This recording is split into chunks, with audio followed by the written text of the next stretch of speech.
سلام دوستان، وقتتون بخیر باشه. تو این ویدیو آموزشی ما میخوایم مساحت این مثلث قرمز رنگ رو به دست بیاریم.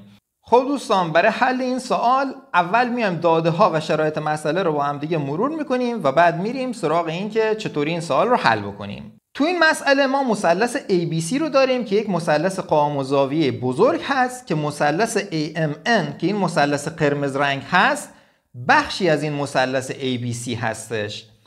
از مثلث ABC ما هم ارتفاعش رو داریم که 16 هستش و هم قاعدهش رو داریم که مقدارش 12 هست و قسمتی از وترش رو هم داریم که 5 هستش. خب دوستان، همونطور که تو این مسئله میبینید AN که وتر مثلث قرمز رنگ هست بخشی از وتر مثلث ABC هستش، یعنی بخشی از ضلع AC به حساب میاد. خب در قدم اول ما میایم قاعده فیثاغورس رو برای مثلث ABC مینویسیم. میگیم AC به توان 2 که وترش هست برابر با AB به توان 2 به علاوه BC به توان 2 که در نتیجه AC به توان 2 برابر میشه با مقدار AB که 16 هستش، 16 به توان 2 به علاوه BC هم که 12 هست، 12 به توان 2.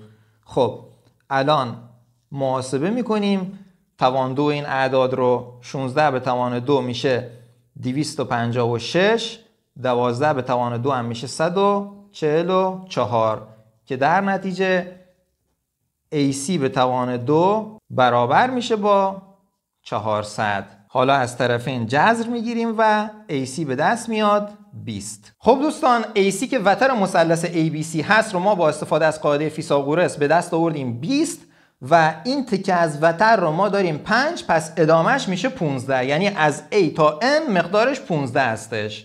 خب دوستان، ما الان تونستیم وتر مثلث قرمز رنگ رو به دست بیاریم، ولی خب ما به دنبال پیدا کردن مساحت مثلث قرمز رنگ هستیم و برای اینکه بخوایم مساحت مثلث قرمز رو پیدا کنیم قاعده و ارتفاعش رو نیاز داریم. حالا برای اینکه قاعده و ارتفاعش رو به دست بیاریم یک نکته جالبی تو این مسئله وجود داره که از اون استفاده میکنیم تا بتونیم قاعده و ارتفاع رو پیدا کنیم و اون نکته اینه که این مثلث قرمز رنگ با این مثلث بزرگتر ABC متشابه هستش. من الان اینجا شکل دوتاش رو رسم میکنم و میگم که چطوری اینا با هم متشابه هستن. خب دوستان، من مثلث ABC و مثلث AMN رو جدا از هم رسمشون کردم و خب در نظر داشته باشید که این شکل‌ها هم تقریبی با دست کشیدیم. خب یه بار دیگه به شکل اصلی نگاه کنید. این مثلث قرمز رنگ بود و این هم مثلث ABC که مثلث بزرگ بود که من جدا از هم رسمشون کردم. خب همونطور که میبینید زاویه A که برای هر دوتاشون مشترکه، هر دوتاشون هم قائم الزاویه هستند.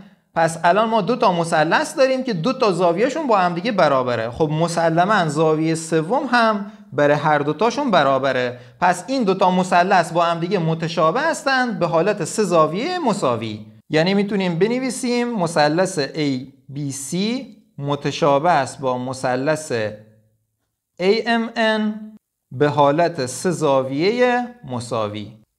خب ما الان دو تا مثلث داریم که با هم دیگه متشابه هستن، پس نسبت اضلاع متناظرشون هم با هم دیگه برابره. یعنی ما میتونیم بگیم که AB از این مثلث به ضلع متناظرش تو این مثلث که AM هست مساویه با AC که وتر این مثلثه به وتر این مثلث که AN هست. حالا مقادیری که داریم رو جایگذاری میکنیم.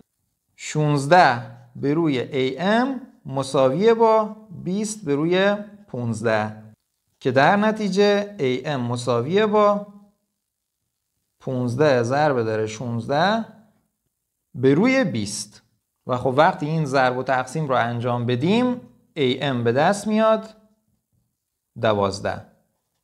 خب ما تا اینجا AM که ارتفاع اون مثلث قرمز رنگ بود رو به دست آوردیم.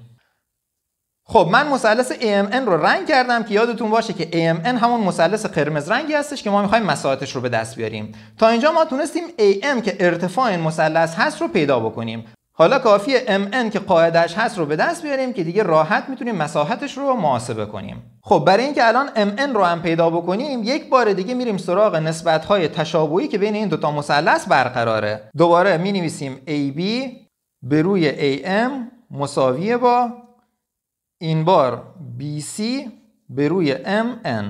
حالا مقادیری که داریم رو جایگذاری میکنیم. 16 به روی 12 مساویه با 12 به روی mn که در نتیجه mn میشه 12 ضرب در 12 به روی 16 و مقدار mn به دست میاد 9. خب دوستان، ما الان هم قاعده و هم ارتفاع اون مثلث قرمز رنگی که به دنبال پیدا کردن مساحتش هستیم رو به دست آوردیم. الان دیگه خیلی راحت میایم مساحت رو پیدا میکنیم. خب مساحت مثلث AMN برابر میشه با 1/2 قاعده که 9 هست ضرب در ارتفاعش که 12 است که در نتیجه مساحتش به دست میاد 54. خب ما الان دیگه تونستیم مساحت مثلث AMN رو به دست بیاریم. مقدارش شد 54. امیدوارم که حل این سوال براتون مفید واقع شده باشه. ممنون میشم که این ویدیو رو لایک کنید و کانال ما رو هم سابسکرایب کنید. تا یک ویدیو دیگه، خدا نگهدار.